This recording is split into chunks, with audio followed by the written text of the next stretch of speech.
alegres eran los que cantaban, sentados sobre el tronco de un viejo guayabí. Guaraní eran los versos que del cantar fluían, mientras tristes lloraban las dos maracaí.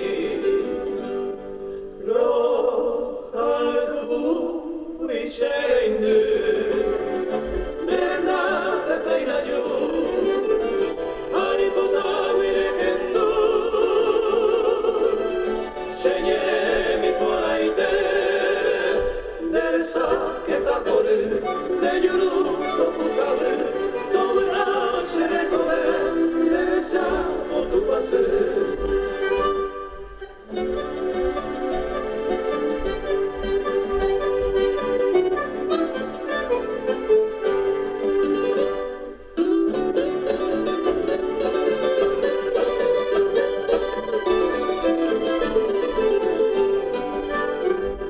De pronto en la tranquera del rancho campesino apareció la moza envuelta en su tripón. Sus pies al descubierto dos copos parecían, mientras su boca abría al dulce pucabé.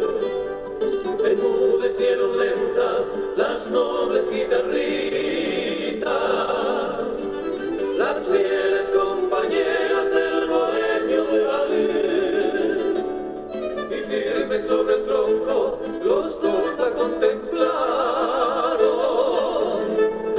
ligando la dulzura de su madero.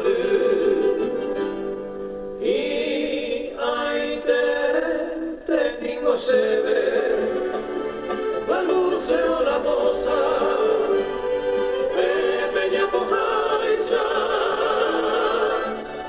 Xavé a pura fe, a Ejaguapeme, la dulce muchas gracias.